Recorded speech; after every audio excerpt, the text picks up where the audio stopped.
adik saya ini kasihan banget ceritanya karena ijazahnya dibuang ya dek ya. Nggak punya ijazah adik saya ini ternyata sekarang. Ijazahnya entah kemana, mungkin dibuang karena marah atau bagaimana.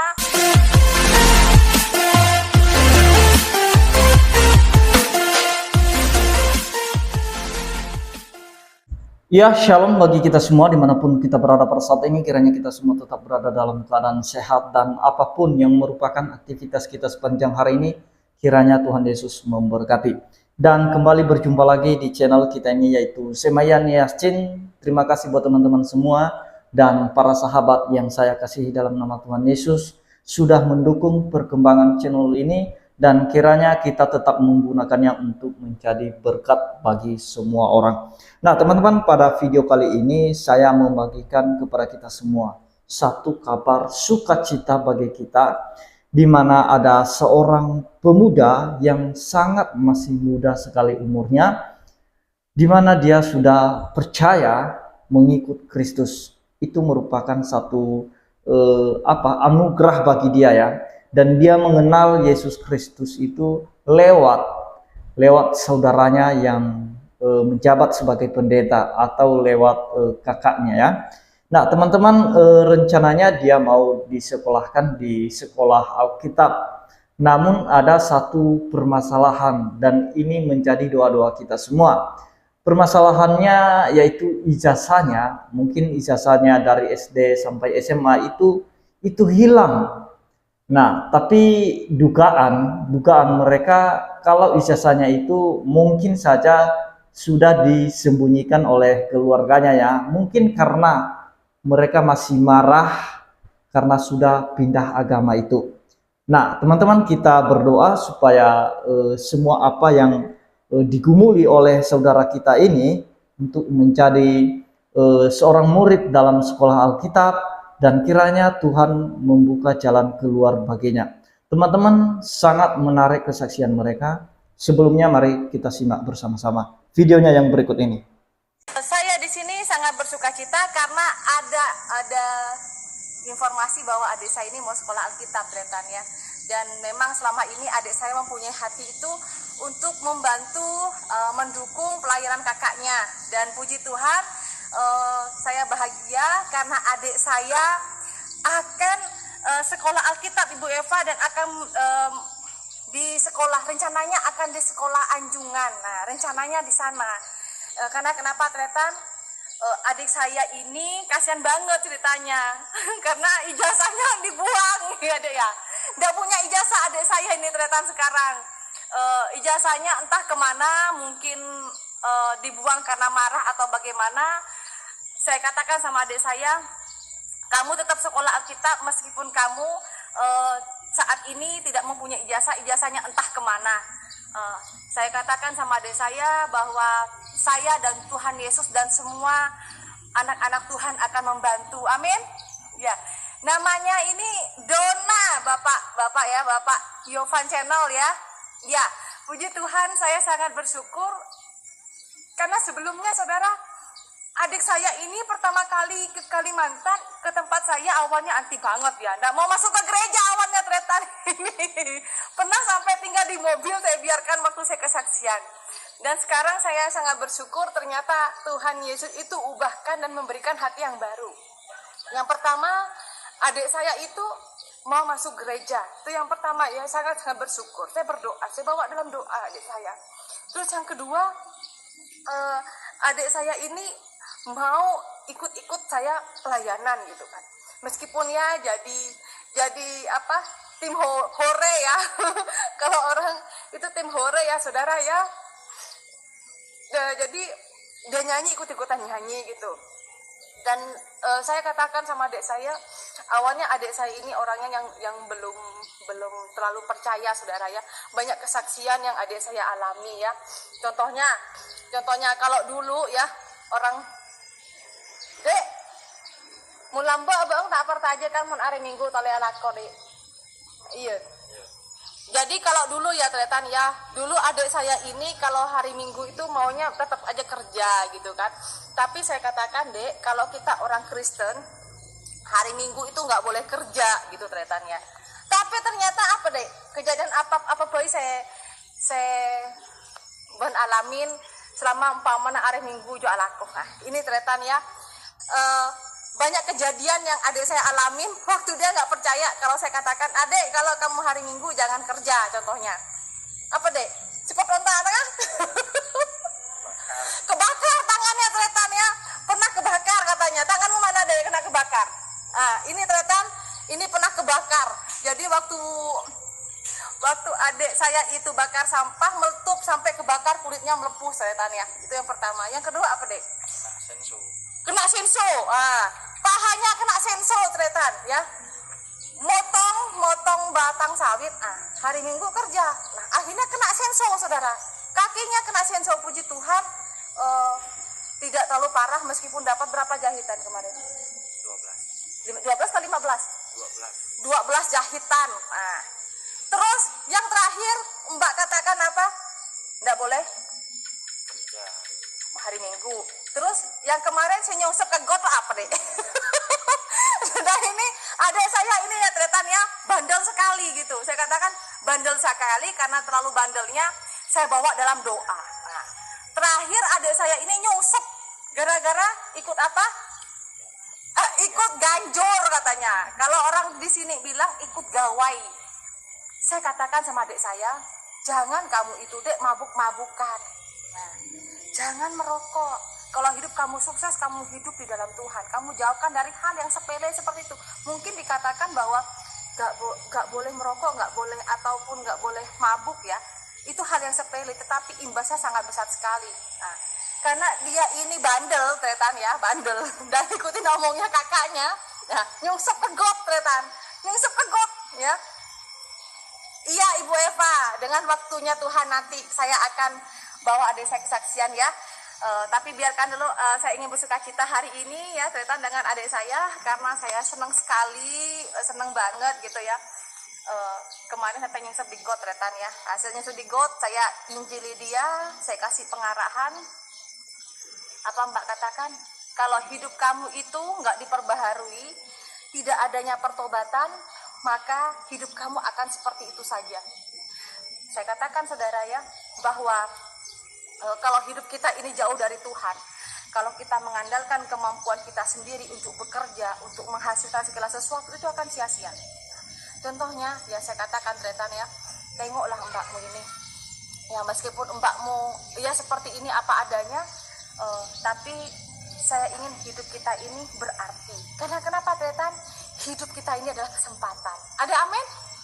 Ada amin? Amin tak iya deh.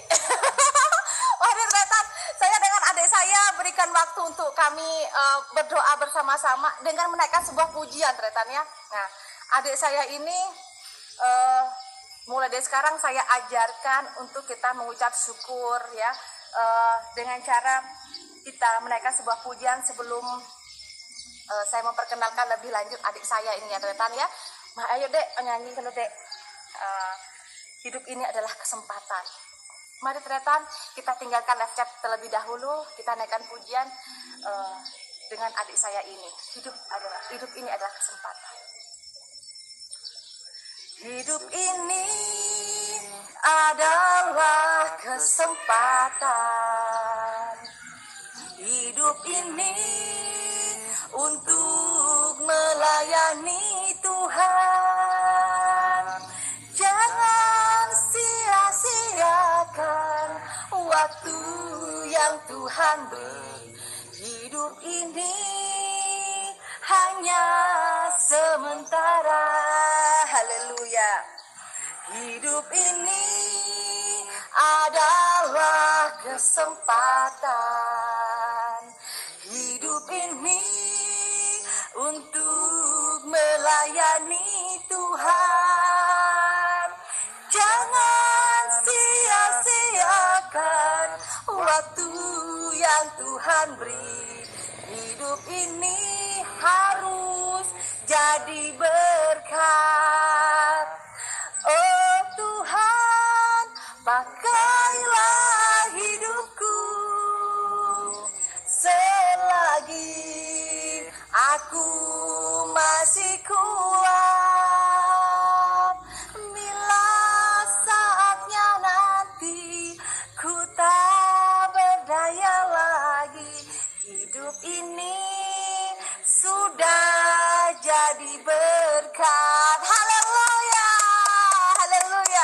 Haleluya, Tretan. Ya, karena di dalam firman Tuhan dikatakan ya, di Kisah Rasul pasal yang ketiga ayat yang ke-19 mengatakan bahwa maka bertobatlah dan bertobatlah kepada Tuhan agar dosa-dosa kamu dihapuskan. Ada amin? Amin. Karena itu sadarlah dan bertobatlah supaya dosamu dihapuskan. Sadar. Kita harus sadar bahwa kita ini semua adalah manusia yang berdosa. Kita semua adalah orang-orang yang banyak kekurangan dan jauh dari kesempurnaan. Karena yang sempurna itu hanyalah milik Tuhan Yesus. Ada amin, ternyata? Ya, haleluya. Kata adik saya.